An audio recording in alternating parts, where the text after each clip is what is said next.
दोस्तों आज हमारा जो टॉपिक है वो है ट्रेडमार्क और पेटेंट।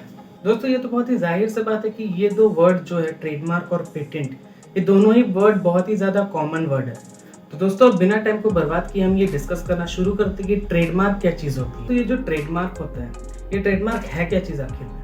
तो दोस्तों ट्रेडमार्क किसी भी तरह के वर्ड, फ्रेज या किसी भी तरह के सिंबल के फॉर्मेट में हो सकता है। ये जो ट्रेडमार्क होता है, ये ट्रेडमार्क किस काम में आता है? तो इसका जो मेन काम होता है, ये काम ये होता है कि अगर आप एक किसी भी सिंबल, वर्ड या फ्रेज को एज अ ट्रेडमार्क रजिस्टर करवा लेते हो तो कोई और उसको यूज नहीं कर सकता अपने फायदे के लिए। पर दोस्तों क्या होगा अगर किसी ने विदाउट आपके परमिशन आपके लोगो को या फिर आपके उस वर्ड को यूज करना शुरू कर दिया अपने फायदे के लिए? तो जाहिर सी बात है कि आपके पास एक राइट क्रिएट हो जाएगा कि आप उसके अगेंस्ट में एक सूट फाइल कर सकते हो। ठीक है, ट्रेडमार्क एक्ट ये बोलता है कि भले ही आपका जो वर्ड है या आपका जो सेंटेंस है वो रजिस्टर्ड है या नहीं है, उससे फर्क नहीं पड़ता। अगर आपने उसको पहले यूज करना शुरू किया है तो आपके पास राइट आ जाता है कि आप सूट फाइल कर सकते हो उस इंसान पर जिसने आपके बिना परमिशन के उस ट्रेडमार्क को यूज करना शुरू कर लिया। दोस्तों ये जो ट्रेडमार्क है इनको अलग अलग टाइप्स में कैटेगराइज किया गया। जो सबसे पहला टाइप का ट्रेडमार्क होता है उसको हम लोग जेनेरिक ट्रेडमार्क बोलते हैं। जेनेरिक ट्रेडमार्क का मतलब ये होता है, जैसे एग्जांपल अगर मैं लूँ तो जैसे फॉर एग्जांपल आपका कोई सॉल्ट प्रोडक्ट है, आपने उस सॉल्ट प्रोडक्ट का नाम सॉल्ट ही रख दिया। या फिर मान लो आप कोई वाटर बॉटल बेच रहे हो और उस वाटर बॉटल के ऊपर आपने उसका नाम रख दिया वाटर बॉटल। तो इस तरह के जो प्रोडक्ट्स होते हैं उसको बोलते हैं जेनेरिक। तो दोस्तों इस तरह के जो ट्रेडमार्क्स होते हैं वो सबसे ज़्यादा वीकेस्ट क्वालिटी के ट्रेडमार्क्स होते हैं। जो दूसरे नंबर पे आते हैं उनको बोलते हैं डिस्क्रिप्टिव ट्रेडमार्क। यानी कि बेसिकली ये जो प्रोडक्ट होते हैं ये प्रोडक्ट के कैरेक्टरिस्टिक्स को दर्शाते हैं। जैसे एग्जांपल में अगर लेंगे तो फेयर एंड लवली कहा जाता है कि फेयर एंड लवली को लगाने से आप फेयर और लवली दिखने लगोगे।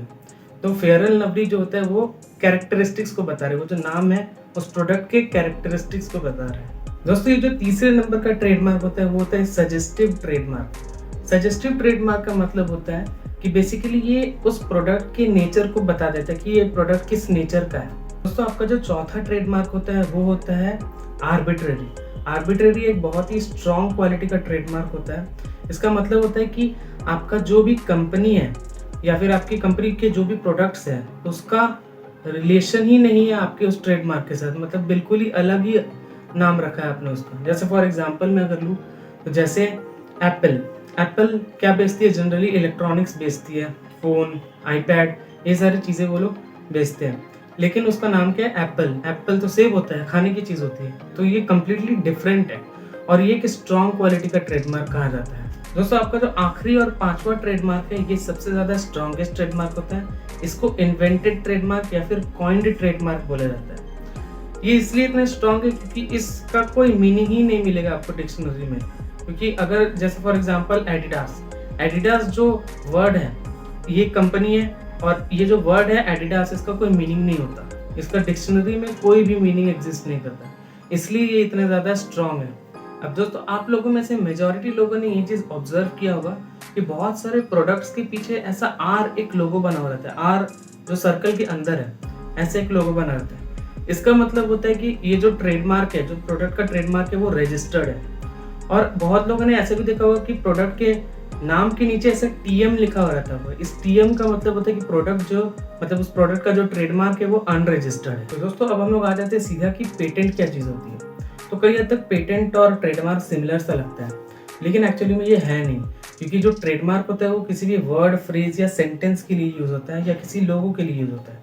लेकिन जो पेटेंट होता है वो किसी भी प्रोडक्ट या प्रोसेस के लिए यूज होता है। अब दोस्तों आपने बहुत बार ये चीज़ शार्क टैंक में भी सुना होगा कि वो पूछते कि आपने अपने प्रोडक्ट का पेटेंट करवाया है। तो इसका मतलब ये होता है कि अगर आप किसी प्रोडक्ट का पेटेंट करवाते हो तो आपके अलावा वो प्रोडक्ट और कोई यूज़ नहीं कर सकता है। अगर करेगा तो उसको रॉयल्टी पे करनी पड़ेगी आपको। लेकिन आपको जब भी पेटेंट लेना होगा तो पेटेंट लेने के लिए आपको ये कुछ कंडीशंस फॉलो करनी होगी। जो सबसे पहला कंडीशन ये है कि आपका जो भी प्रोडक्ट है वो बहुत ही ज़्यादा ऑब्वियस नहीं होना चाहिए। ऑब्वियस का मतलब होता है कि बहुत ही ज़्यादा मामूली नहीं होना चाहिए। आपका प्रोडक्ट या तो एक इनोवेशन होना चाहिए, इनोवेटिव प्रोडक्ट होना चाहिए। ऐसा नहीं होना चाहिए कि कोई भी प्रोडक्ट को उठा दिया, जोड़ जाड़ दिया तो वो एक नया प्रोडक्ट आपने बना दिया, ऐसा नहीं कर सकते। अब दोस्तों दूसरा जो कंडीशन है वो कंडीशन ये है कि आपका जो भी प्रोडक्ट होगा वो हानिकारक नहीं होना चाहिए पब्लिक के लिए, मतलब जानलेवा, हानिकारक, या फिर ऐसा नहीं होना चाहिए कि उसको यूज़ करने से पब्लिक को कोई खतरा हो, ठीक है।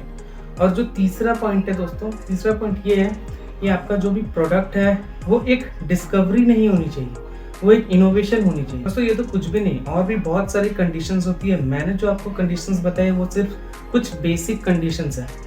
आपको अपना पेटेंट रजिस्टर कराना है तो उसके लिए आपको और भी बहुत सारे कंडीशंस फॉलो करनी पड़ती हैं। तो उम्मीद है दोस्तों कि आपको मेरी ये वीडियो इन्फॉर्मेटिव लगी होगी। अगर इन्फॉर्मेटिव लगी होगी तो लाइक सब्सक्राइब करते जाना और अपने दोस्तों से इस वीडियो को शेयर करना ताकि उनको पता चले कि ट्रेडमार्क और पेटेंट क्या चीज़ होती है। तब तक के लिए मैं मिलता हूँ अगले वीडियो में। Bye bye.